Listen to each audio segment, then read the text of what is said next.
how Dominic Davis is in the perfect role.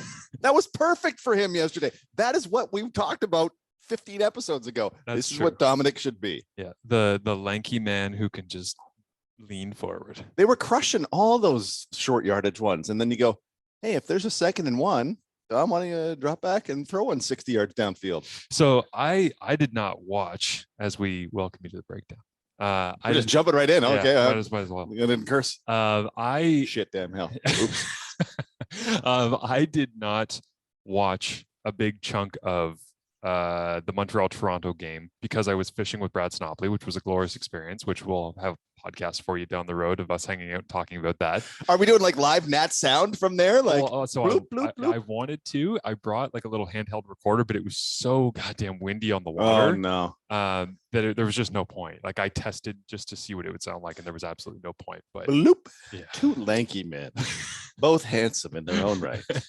He is spending a day on the river. When I get a chance to post a conversation with him about fishing, people are gonna like fall in love with the fact that he is way too obsessed. He likes it more than anything he's ever done in his life, including football. It's so much fun to listen to him talk about it, and just the strategy behind it and the way that he approaches it and how competitive like we had one on the hook yesterday and it got off. I swear I had to talk him off the ledge. Like he was so angry at himself, like inconsolable. But we were also having these like great life chats and, parenting and all these different things. And anyways, we started talking about things, and he was trying to apply these like Buddhist philosophies that we were talking about as we were fishing. So he's like, you know what? It's not my fault. It's not the fish's fault. I don't need to find someone to blame. It's the way the situation unfolded, and I recognize the emotion, but I don't have to register it or let it ruin the rest of my day. Oh my God. That is very zen. It was so great though, because he was trying to find ways to not be pissed off at the fish, because his natural reaction was just to be pissed off. So you go to fishing with Snoppy, like does he catch like 120 fish, but they're all shorter than the average fish? So this is the thing. He does musky fishing. And so he's going deep then, is what we're saying. Yes. That's not what he did as a receiver. No, but it's a lot of open water stuff where it's pretty choppy, but then he also like kind of goes towards where the weeds are and tries to kind of weave his way in throughout there, because that's where they like to be. But he's like, if you're out for 9 hours, you might catch 1, maybe 2. Okay. It's thousands of casts in a given day to be able to catch like a couple. So I was out with him for 3 hours. I probably cast 500 plus times. Didn't get a nibble. Didn't get a single thing. But it's fun because we were just like hanging out, talking, and as we're talking, it's just sling it out, bring it in, play around with it, see if you can get anything. Nothing. Sling it out, bring it back in, and then we would move up the river and down the river in this different spot and under a bridge here. To grandma's house. Yeah, so just to bring in the analytics into this, you cast like 3 times a minute for 3 hours, like that. At least, yeah, I would say 3-4 times for at least 3 hours. Oh. Yeah, and it. That is. Yeah, the mentality of it for him. And it's funny too, because he does these fishing excursions, and he was trying to talk to me about how he's like, people give up or people go on their phones because he's like, the whole point of musky fishing, the reason it's so rewarding is that they're difficult to catch, but they're like, somewhere between 35 and 50 inches when you get them. Like they're these big monsters that you can actually kind of celebrate, like the excitement of the catch and all this. So he was like trying to coach me along and be like, a lot of people give up, and a lot of people, and I was like, Brad, I can do anything for an extended period of time if I'm surrounded by this. Because it was like, we're on the river, it's beautiful trees, there's these great cottages and family beaches and all this stuff around, and I'm like, it's super calm out here, we're the only people on the water. It's like, it was just so beautiful. And he's like, yeah, actually, you're not really the normal person that I take out. He's like, most of the time I have to like coach people to keep going, and it's going to be okay, and we'll get one and all this stuff. And he was like, yeah, it's pretty irregular to have somebody who comes out and is just happy to be like around nature and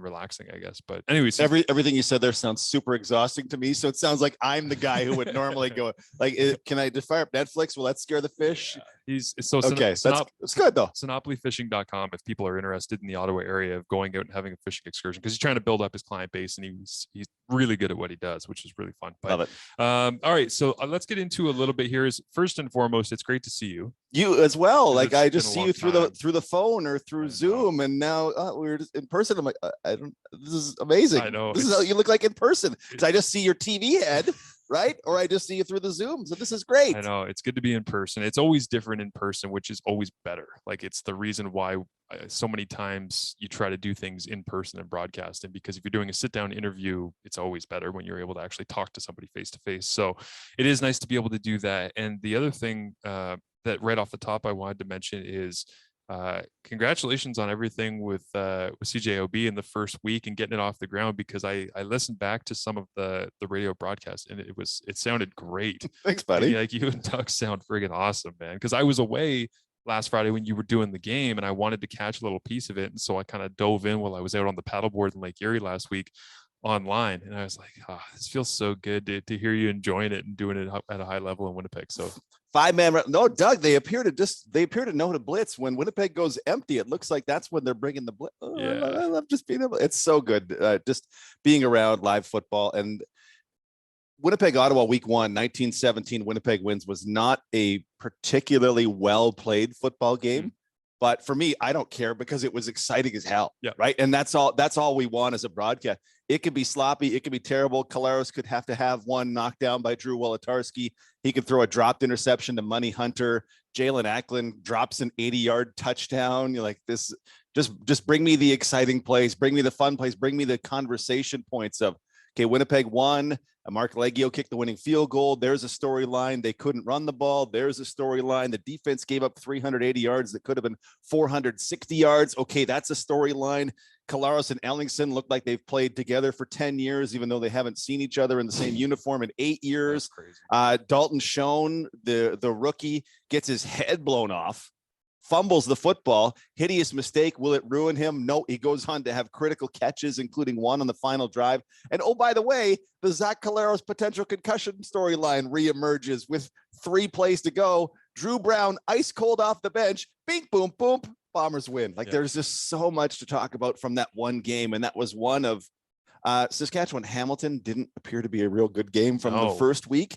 What with all the field goals and stuff, but first 15 possessions when there was an opportunity to convert on second down, neither of them did. Yeah. Like, and again, I wasn't watching that one live because guys like you and I, we go back and we review it closer. So I'm like, I don't really need to watch this the first time live. And I text one of my friends that lives in Hamilton that's a Ticats season ticket holder. I was like, hey, what's happening? He goes, it appears that Hamilton and Saskatchewan are trying to set a record for most possessions. I was like, oh, really? That's right. That's how this one's going. Okay. Yeah. The Montreal Calgary was exciting, but awful storylines in that one of we lost William Stanback for quite some time. And we thought we might lose Boley by Mitchell for quite some time, but tight, if not, again, well executed. And then the unfortunate one of Nathan Rourke, world beater. But then BC's on a bye in week 2. So you had the article on CFL.ca and people have said, well, how did Nathan Rourke look? I'm like, well, according to Marshall's article, he threw one ball over 12 yards downfield. So average depth of target, the leader in week 1 was Masoli at 14.3. Yeah. And last place was Rourke at 5.1. Like, which is a real, when people say, well, how did they do? Okay, the offense moved it real well.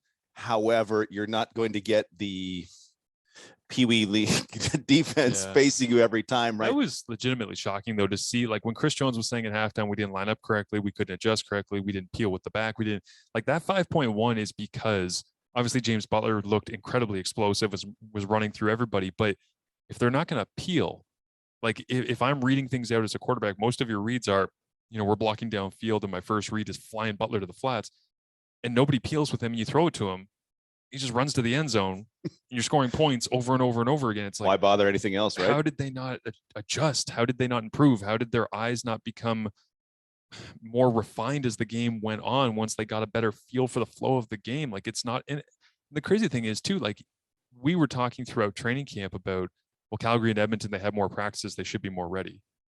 Edmonton looked like they hadn't even been on the field. Wow. the GM may need to take some of the blows for that one. Yeah. Like we're just trimming, you know what? We don't need you guys, get out, you're gone. And we're going to bring in a couple guys from Toronto super late. That's true. That is true. Just whatever you guys need or don't need. Like, well, I don't know. I could not properly assess Wesley Apollon versus who was the guy they traded with Kyle Saxlid.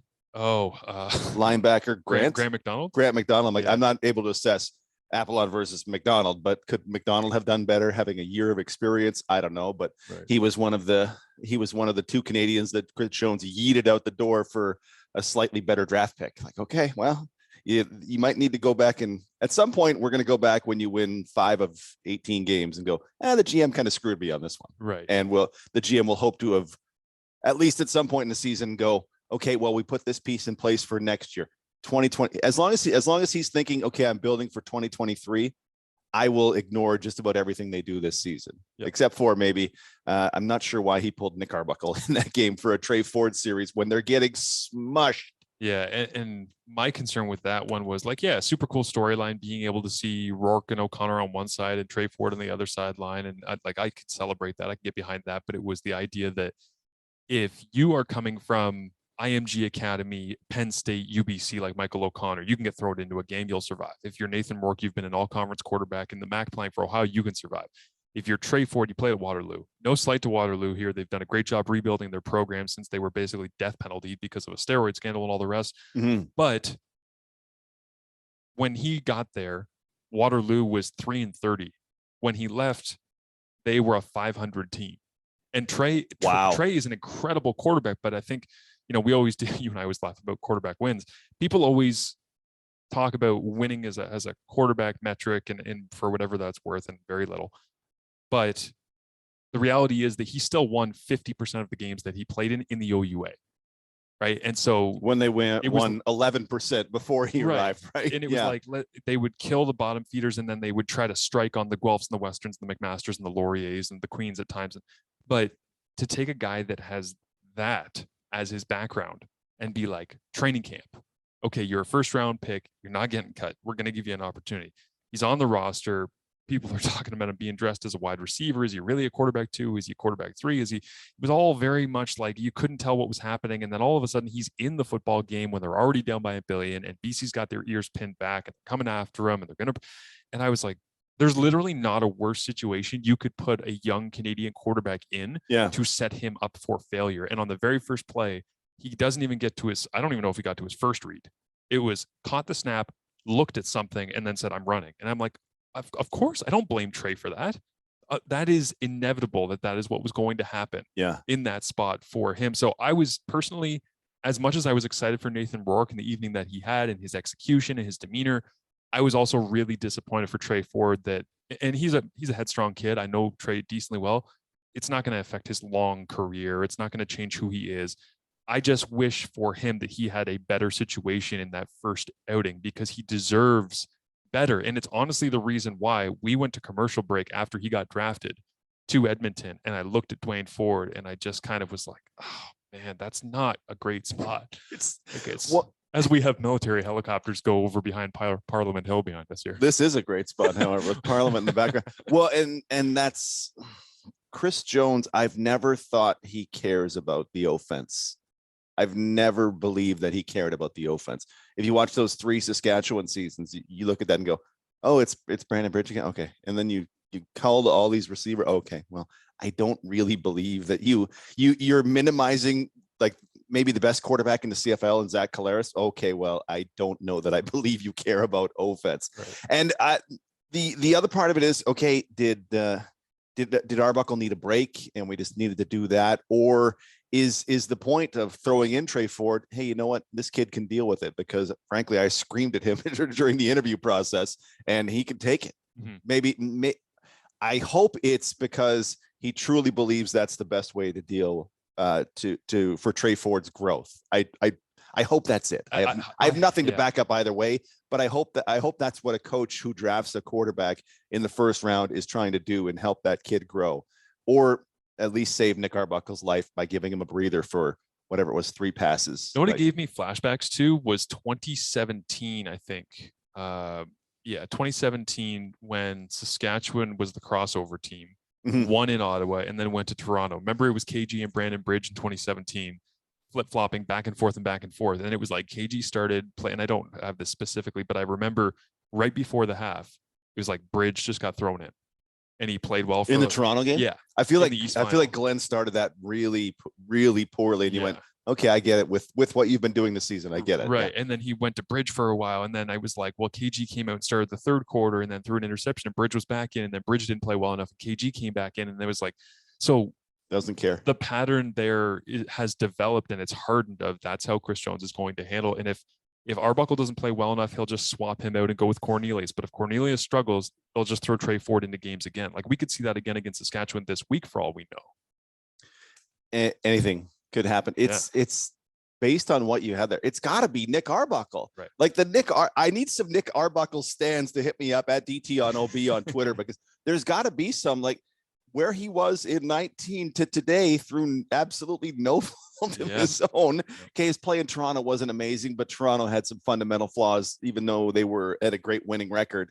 And what did they do yesterday? Oh, hey, they won a 1-score game, which, as we talk about here, I will contend is a great deal of luck.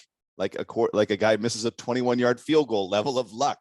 93% since we could start checking records. Guys hitting 21-yard field goals 93% of the time. And David Cote shanks it left. Argos win. Well, you are 1-0. However, I listened to the Mike Hogan call of it this morning because they posted on, I think it was at CFL_news that put up all 4 of the quarters in TSN 1050 broadcast. And in the call, basically him and Nataya J, his color guy in the booth, are both saying it'd be great if Sean Oakman could get a hand up here. 6'9", he's got length and all the rest. And you wonder what impact that might have had on him. But as you go to line up for that, it's like, there's no way that you can allow a 6'9" guy in the middle getting into your head. There's no way that you can allow where the hashes are to get into your head. It looks ridiculous when you see the camera shot of where they are and how big the uprights are. Like, they are massive and right in front of his face. And it just punches it to the outside of that upright. And it's, as soon as I saw it, I texted you last night and I said, that's the worst field goal miss since blank. And I know that we don't, I don't have an analytical memory of every field goal that's been taken, but I can't remember one that felt in the moment that instantaneously just dumb, just bad, just terrible. And BC did the same thing last year against Toronto at BMO Field. Oh, like where BC was just missing 3 field goals in the final. The Jimmy 5 Camacho minutes. game, yeah. Camacho, and then you go into overtime, and Toronto ends up pulling it out, and it's like, man, they've gotten some home luck for a place that isn't real kind to them when it comes to number of fans that come out and the support and all the rest.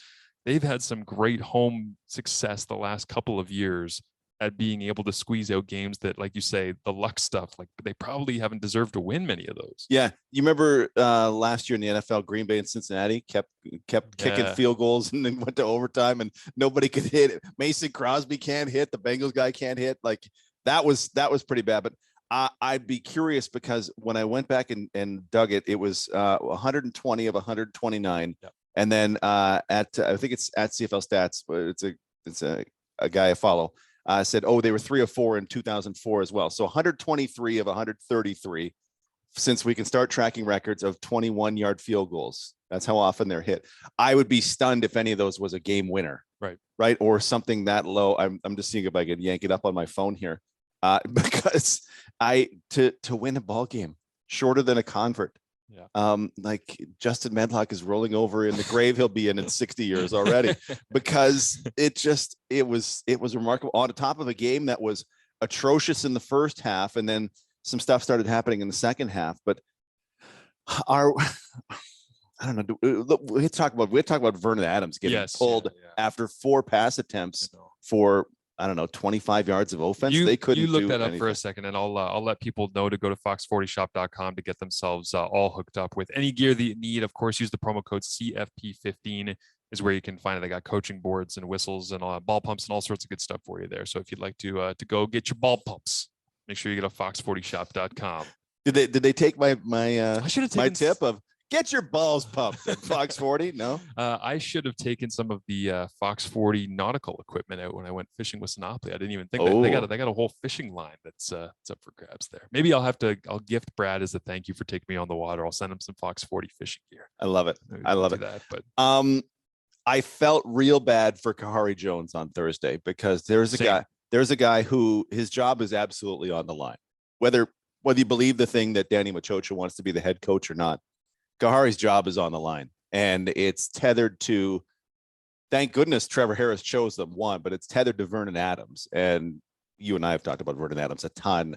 I am not on Team Adams because he does some unbelievable things with staying alive in the pocket and creating the potential for plays, but then he just doesn't follow it up with solid quarterback decisions after that. So yesterday, things are not going well. The beginning of that game was when it was 6-5 at halftime. It was as bad as 6-5 at halftime sounds. And early in the second quarter, I'm at a restaurant here in Ottawa. I'm like, Trevor Harris is in the game now? When Vernon was 2 of 4, and the last thing was Vernon, he'd gotten sacked. He got just crushed from the backside. Whoever it was that tracked him down. I'm like, oh, okay. Well, was he injured? But he's standing on the sidelines. And Matthew Shinetti's tweeting that, no, Vernon's ready to go. Got his helmet on and just pulled. And I went, oh, so have we reached the point now? Have we reached the point that I, as a fan, have been in for some time of like, you need to go somewhere else? So this is my fear. And again, I'm piecing this together as somebody who didn't tune in until the fourth quarter of this football game. And so I'm going back through Twitter to find out, why is VA out? And I'm trying to figure out, okay, what was his stat line? 2 for 4. Okay. 2 for 4 for 14. I didn't see the 2 for 4, and I didn't see the couple of runs that he had as well. But I can piece together there that I assume he played poorly enough that it was validated. And I haven't gone back through and watched the game as of yet, but this is my fear of connecting the dots from the things that we've seen reported and the things that I saw in the fourth quarter, is that if Danny is interested in coaching, he's down on the sideline last night. I had somebody text me that. Like there was a shot of him on the sideline last night. I didn't see, but that would have been I just got texted that by a friend. So I don't know if that's actually true or not. So I could be totally wrong. But if he was on the sideline last night, there was a moment in the fourth quarter where TSN cut to a sideline shot of Kahari, and he was coaching so hard. And I don't mean that in a bad way, but he was coaching in a way that was almost like when you see somebody who knows that they're at risk of losing their girlfriend in high school. And so they're like showing up with flowers and let me take you out to lunch and let me hold your hand in public so everybody knows that you're my girlfriend and nobody else's girlfriend. And it's like, that's what it felt like to me, was let me make a show of like, I'm doing everything I can possibly do to make this work. And my fear is, because 2 for 4 is not enough time for you to pull Vernon Adams Jr. again, without seeing those snaps. Yeah, it's not enough time, in my opinion, for you to pull a quarterback and say, we need to give Trevor Harris an opportunity in this game to spark us. And my fear here is that I see the combination of him coaching super hard, and I also hear that Danny Maciocia is on the sideline, and we also hear that Danny Maciocia wants Trevor Harris to be the guy. Is Kahari playing Trevor Harris way too quickly in that spot? Because his opinion is, either I can keep my job and play the guy that the general manager wants to play quarterback, or I can lose my job and have that other guy that wants to be the head coach, and he'll just play his quarterback anyways.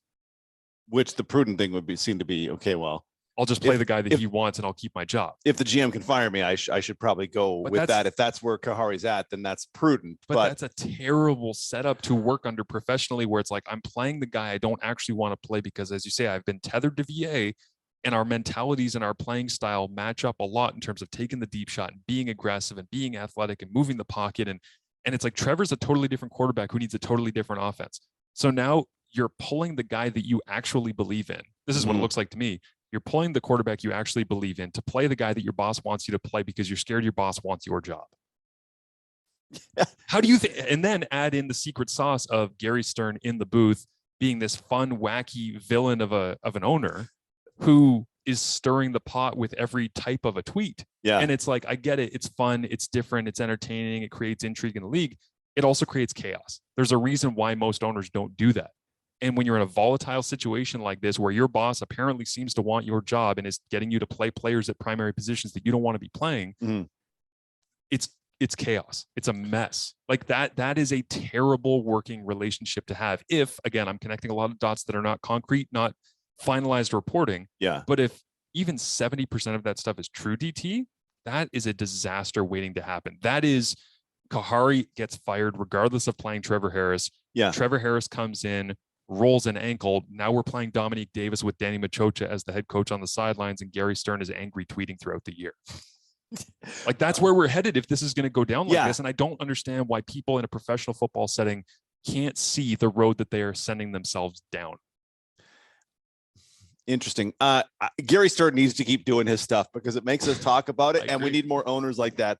We need more owners who are in William Stanback jerseys at the game and going, how did he miss a field goal that short? Like, I'm not a football expert. I just own the team, but how the hell did he miss? We need that. So I feel like any GM, any coach just needs to kind of block that out and go, he's going to do what he's going to do. And if it's a real problem, it'll become a thing, but I'll ignore the social media part.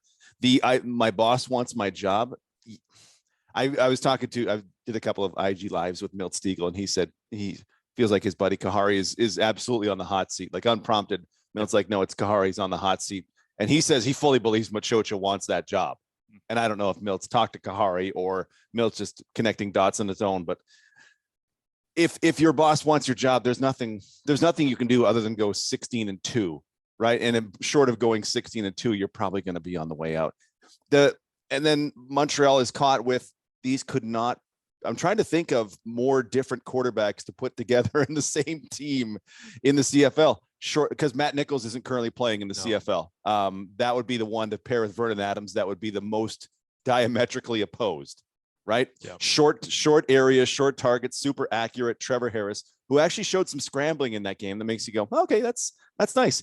Vernon Adams, let's YOLO ball this down the field. I'm going to keep plays alive. I can run, and you can't catch me. They just couldn't be more opposite. And to share the same quarterback room is intriguing, because what happens when Vernon comes out? Okay, well, Trevor's got to go in. Harris moved the ball down the field though, like Geno Lewis finished with over 100 yards. And I went, that's Geno Lewis. You need that. And you have some pieces, but as I look at the East and I watched that game, I thought, one, I feel so much better about picking Ottawa to win the East because every other East team looked terrible in their first game. Yep. And in Montreal's case, their second game. Yep. But as I kind of look at that Montreal team, I go, what's really letting folks down here is the general managing. Like, I don't know who. I assume Maciocia is picking the players, but the head coach has some say in that. But Montreal is not an overwhelmingly talented team. And there was 58 minutes of that game where I didn't know Jake Winicky was still alive. I don't even think I saw him in the fourth quarter. When I got back to the hotel, I heard Rod say, we haven't said Jake Winicky's name a bunch. Shout out Rod Smith, who's the best. Jake Winicky, I'm like, did he opt out this season? What's happened? Because he led the league in touchdowns last year, and he had 0 targets in that game until the 2-point convert. Really? None until the 2-point convert that would have tied it. And you go, okay, can Quan Brake come back? I don't know. But the GM has absolutely let that team down. Like, that's the least talented roster in the East Division, in my mind. But this was something we talked about a bit in the offseason that we're now seeing come to fruition, though, is that when you watched Montreal last year, defensively, it was Patrick Levels, Taekwon Glass, David Menard, Woody Barron. Nick Usher was top 5 in quarterback pressures. But it's like you had so many of these names throughout the secondary. And I get it. There's always Money Hunter was unbelievable last year for them. There's always going to be players that are going to step up and make plays for you in new opportunities.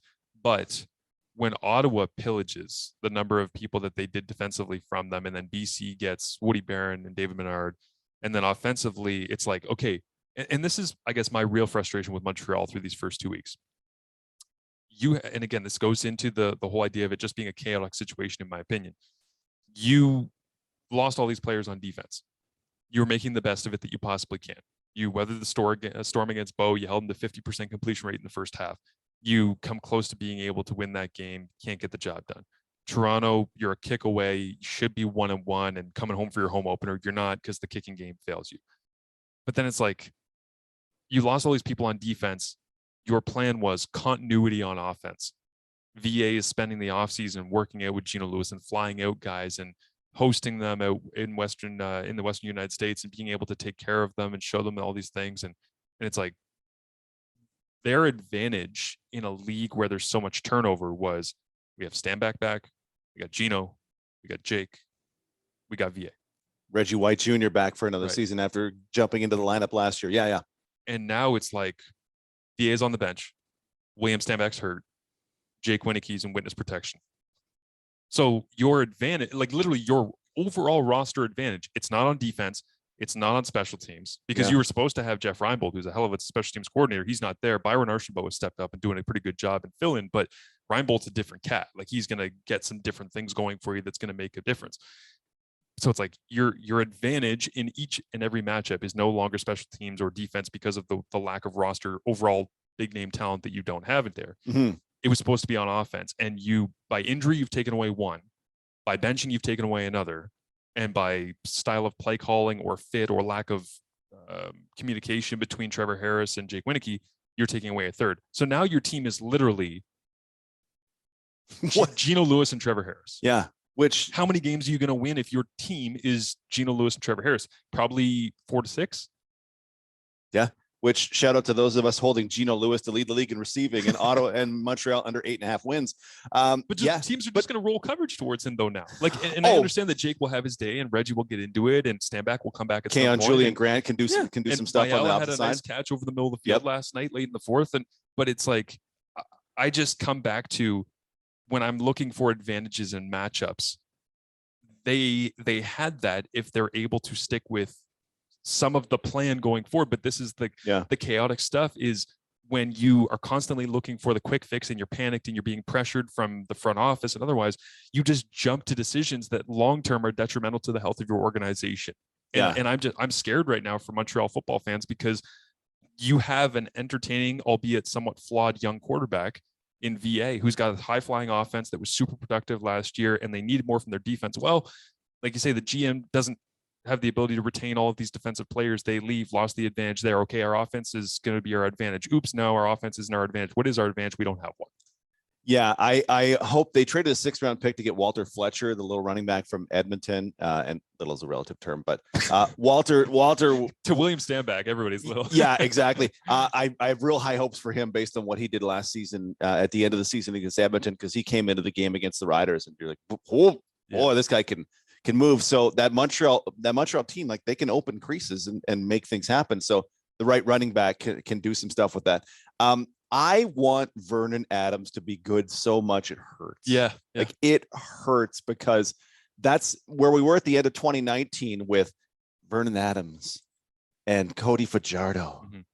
East, West, Scramblicious, like two quarterbacks that can really move the ball and like to throw the ball and can keep plays alive with their feet and love to run. Like this is CFL's perfect. If these guys take the next step in 21, this is going to be unbelievable. And then it did not happen. I want Vernon to be good so bad. And he hasn't been, and he's not in his 2nd year or 3rd year or 4th year in the CFL. He's been in the league a long What do you think of this comparison, DT? Because this is something that I've kind of like broached the thought of, but I don't really know how to break it down, in all honesty. Is for so long, a guy that you and I will be calling his game tonight, Jeremiah Masoli, was athletic, run around, a little bit crazy, sporadic throws, but he'll get you 300 yards. Yeah. And I don't think that he is a perfectly refined package, as we saw in that week 1 game where he throws a corner to Justin Hardy, where it's like, what are we doing? There's a defender outside and inside, and it's just Nick Taylor interception. Yeah. That ball does not need to go there. And he knows it. And I know it. And even talking to Lapo this week, he kind of like says in passing in between bites of his salad on the Zoom, it's like, yeah, we're, pretty much everything was good except for one off scheduled decision. I love the term off scheduled decision. He says that. That is great. And I go, is it fair to say that off scheduled decision was the corner to Hardy? And he kind of pauses and goes, yeah, that was the one, right? So Masoli has, and I say this as somebody who called Ticats games for 6 years. Jeremiah is so much fun to watch play football. Absolutely. And he does so many great things, but he always, I shouldn't say always, too often he makes 2 to 3 decisions a game that are detrimental to his team's success. Does that not sound like the definition of VA at various points throughout his it really in this stint with Montreal, not the first time, not with Saskatchewan, not with Hamilton.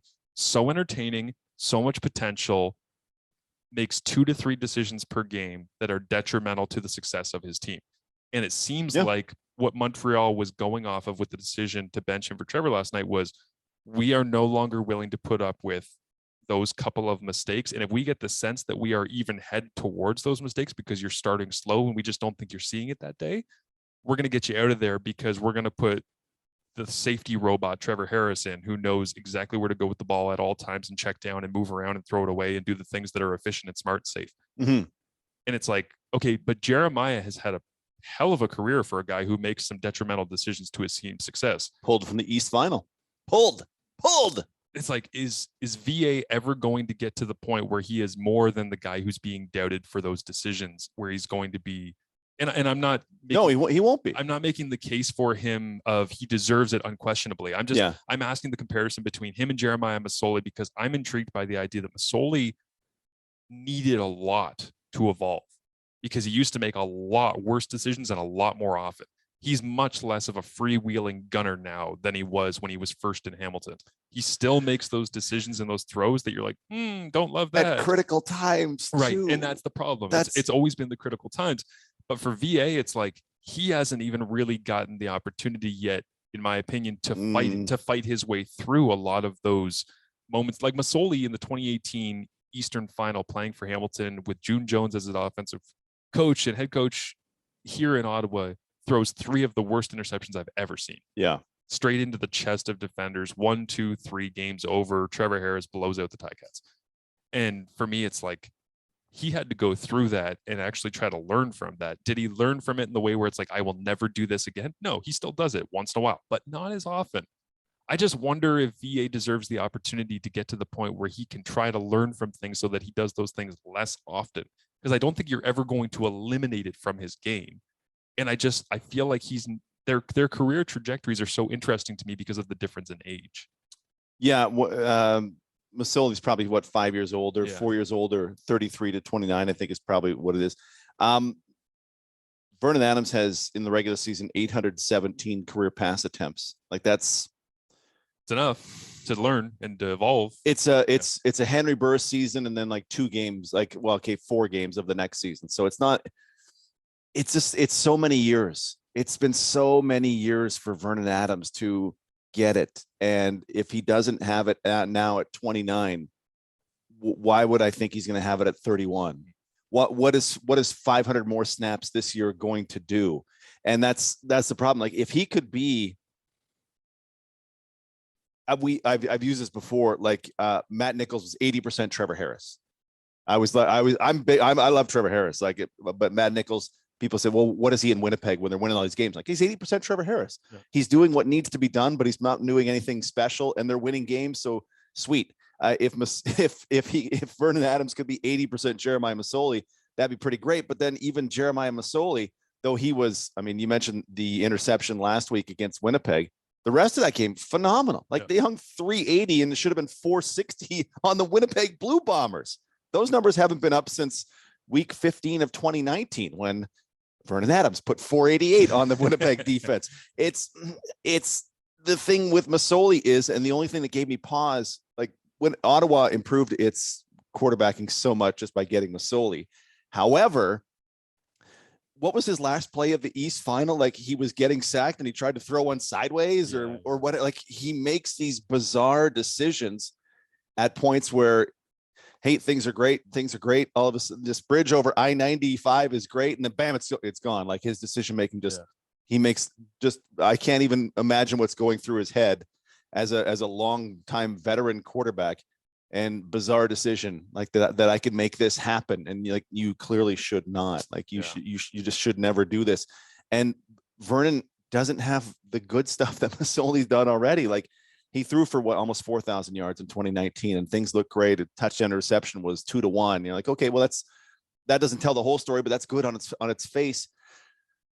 But Does he win football games? No, he drags Geno Lewis out of the end zone on the final play of that game against Calgary. They should have won. He hops a ball to, I think it was Winicky in that game that should have been a winning touchdown. You go, you're so close, but it's that final 5% that made Michael Riley. It just, I don't know what we can do, but I hope Coach Maciocia, when their Montreal schedule, I believe it was not easy to start the season, depending on what you thought of. They got Sass coming in, I think, on the Thursday nighter this week too, that's not great. And then you're going to get Winnipeg eventually, and it was not set up. That's why when it came to the season, like I've been high on Team Ottawa, and I had Montreal to be the worst team in the East, and people are like, "What are you, nuts?" I'm like, you start with those two games and then go doubleheader with Saskatchewan. Okay, you're 0-4 going into the Elks game. Well, one thing I would notice when I covered soccer was, when managers get fired, when they're about to have a real easy stretch of games so that the new guy can have the new manager bounce.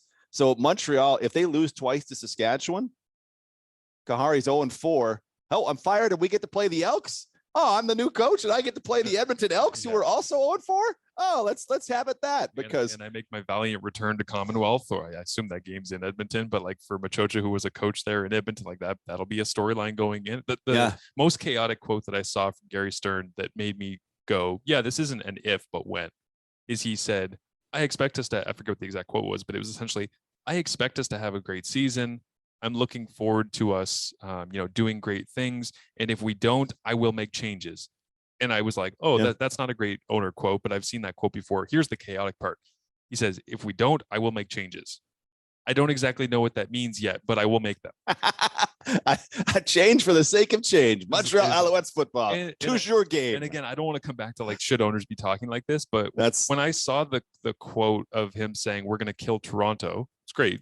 Great stuff. Love it. But he's standing in front of the Alouettes like press conference backdrop, and I was like, is Gary Stern giving Jerry Jones like press conferences in the hallway? Do it the way that Jerry always had. Like Percival Molson, after games are done at home, will Gary Stern just be walking through the concourse and having media follow him while he's hook it to my veins, espousing his thoughts, conducting the draft from his yacht? Do it. After that Elks game, this is the this is the Montreal run. Ottawa, Hamilton, Winnipeg, Hamilton, Ottawa. Good luck. Why did they take them under 8.5 wins? That's how they start the season. There's turmoil, the quarterback situation. It's nasty. I just don't know what you do. And we haven't even had a chance to talk about Dane Evans yet. I can't wait to see him against whoever Hamilton has this week.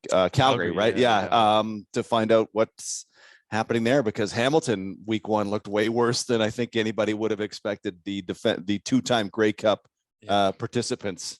So when I saw, just quickly on Dane, when I saw the couple of fumbles that he gave up when he was wandering around the pocket with minimal ball security, I was like, that doesn't really look like the Dane that I know, who's like really technically sound and slides around the pocket and is constantly aware of where he's exposing the ball and all this stuff. And it didn't even dawn on me until I saw on Wednesday that his daughter was born. That I was like, man, there might have been like a lot going through his head. And it's kind of like, I don't want to make excuses for somebody on the personal side, because everybody's got personal stuff going on that we know nothing about. Yeah. But it's kind of like when you get to the end of the season and somebody's like, yeah, well, that guy's injured. It's like, they're all injured. We just don't know about most of them. Everybody's got stuff going on. But as somebody who has been a first-time dad less than 2 years ago, I can't imagine if my partner was ready to give birth and I was getting on a flight to Saskatchewan and being like, please don't do it. please wait. I will be back in 24 hours. And then it happens on Wednesday. Yeah. And you got to play on Saturday, and you're coming home to your home opener after being 0-1 and your offense really sputtering in that game. Yeah, there's a lot of pressure on him, but this is also a week in which, honestly, he's just not going to have a lot of sleep. Like, and he's going to be thinking about the health and well-being of his wife, Nikki, and his daughter. And so I'm like, this is a hell of a week for him to try and juggle all of those factors and turn this thing around so they can be 1-1 and looking towards the hopefully a brighter remainder of the season than what we saw in week 1. Yeah. I don't know which way to go with that, because I'm just thinking about my own life at this exact second as you and Right. I carve out an hour to talk about football. The bank is up my butt because See, everybody's got stuff. They need 47 things in order to process the fact we're moving a mortgage from one house to another. And we need 4 days of bridge financing. He keeps calling my wife to ask her stuff. She hates financial matters. I'm like, just call me, please stop doing this, while I'm on the 6-hour drive from Winnipeg to Regina, getting used to a new job and a new situation and new technology and a new salary and new circumstances around other stuff that I'm doing outside of it, and a new work partner. And now I'm traveling in Ottawa, a town I've only been to one time. And I'm like, oh my God, what's happening here? And I don't have my computer in front of me. So I'm trying to chart games off of 2 different laptops, and that's not going well. It takes forever. And I'm, everything's going on in my life. And then the first play of last week's game, the first regular season game I look back and I go, oh, Demario Houston is back returning kicks. That's weird. Oh no, that's not Demario Houston. It's Tyrell Ford. It's 25, not 35. And then I just absolutely cack the first play. It's Janarian Grant grabs it at the 13 and takes it to the 37. But I could never get Janarian Grant's name out of my mouth. So I threw a pick on the first play. But then, despite all the turmoil in my life and everything going on and all this new stuff, I picked it up, and then it was just smooth sailing, because this is a long way around to get to all this, but all this stuff is going on. But for those 3 hours where I'm in the booth with Doug and Mike and Jerry and then Greg Mackling and stuff, and you're like, everything else just kind of goes away. And that's for me what it is. I mean, every time I would do Sports Center, no matter what was going on, like you wanted to absolutely rage punch somebody for something earlier in the day. Laura Dyken and I we'd always alternate who was wanting to rage punch somebody that day. But for when you're there and you're performing, it all goes away. Yep. It's just gone. And I don't know why. And that's what it has to be for a professional athlete. The one thing I would take away is, okay, lack of sleep would probably, you're not your sharpest, right? You're trying to identify who is number 1 for Montreal this year. Isn't that the guy from Calgary before, right? Your brain doesn't work quite the same, which would be bad for a quarterback. So I just think of how, as performers, like, nobody's smashing me in the face. Let's not pretend anything like that is happening, except Mike, if I get out of line with the tech in the booth. Nobody's smashing us in the face, but you're performing, and everything else just has to kind of go away, and your brain just has to work that way. And for Dane Evans, it has to be that. Yeah. So I I agree. I hope it's not the sign of how, I hope it's for him, not the sign of how it's going to go, because I have these takes and I have these opinions that, hey, I'm not on team Dane Evans. Ultimately, I kind of hope I'm wrong, right? Because I want to see all these guys succeed, and I want them to be great, because great play is so much better than, oh, we got to go find somebody else to play quarterback. Right. I love great players, and I love great plays, and I love raving about them. And I hate having to, hey, so why did you throw it to the linebacker on that one? So I root for all these guys, but I haven't seen it yet. And I don't want. That's fair. That's totally fair. Before we get out of here, because you got to go hang out with Suter, who I'm working with in the booth tonight. Nice, eh? Which is going to be a lot of fun. But for you, I just, one thing that really jumped out at me from the first matchup of Winnipeg Ottawa that I wanted to pick your brain on was, man, they win at Winston Rose. Absolutely. In various ways. They went after, whether it was 4-by-1 and they isolated him, or they were trying to run it back towards him, or like it was Ackland with an inline tight end one-on-one. Yeah, like Marco Dubois schools him down the field. Dubois, I actually asked Jeremiah about that. I said, like, were you surprised how much room Dubois carved out for you on that seam route from tight end? He's like, yeah, because Winston Rose was outside and Dubois just kept threatening his outside shoulder, and he just kept widening and widening and widening and widening. And when he stuck it back to the middle, it's like, that dude is like 6'4", 230. He's going to win a jump ball. Like, he played receiver at Laval. I understand he's a special teamer, but that was a great example of just, let's find a variety of ways to go at Winston Rose. And even Jalen Ackland told me this week that he's like, yeah, Winston Rose was like talking smack to me from the very start of the game. And he's like, and I knew we were going to go at him. So I just didn't say anything, because I was like, I'll just let the game play out and see where we go from here. But Winston, I'm not saying this to attack Winston Rose. I was legitimately just interested in the idea that they of all the people in the secondary, they were like, let's circle number 30 and find ways to get after that. Yeah, not Tyquan Glass. Yeah. I get why it wouldn't be Dietrich Nichols, but not Tyquan Glass, not Nick Taylor on that field side. We're not going to try to isolate the. They seem to work a lot of stuff to the middle, Malcolm Thompson getting his first start for the Bombers. But the fact, like, when I went back and watched it, like, this wasn't it might be somebody else's fault. Like, it's legit 4-by-1, and here goes Ackland. The drop that should have been an 80-yard touchdown. I think Malcolm Thompson was in the area as well, would help. But the double move in the fourth quarter, where Winston just eats the inside one and Ackland's upfield for 50 yards. You go, I don't know that I'm used to seeing that from Winston Rose, who, since you first noticed him in Ottawa, right? Ottawa, BC, Winnipeg, the NFL, Winnipeg. It was shocking. And it was kind of the thing Coach O'Shea on the coaches show on OB said, I mean, just kind of offered up that Winston had a bad day. Yeah. Winston had a bad day. Adam Bighill said that when he was asked this week, I saw in the media about, like, what was the challenge here? He just said it was just about individual assignments, just staying honest to your individual assignment. And I was like, that's him not wanting to say, he just got beat on double moves, or he was jumping stuff, or he was being too aggressive. But it's like, Adam Bighill, he just got run by on a couple of times. Adam Bighill, looking at the grand scheme of the offense, like even the first one where Ackland dropped it, like you said, it wasn't even like this crazy move. It was a change of gear.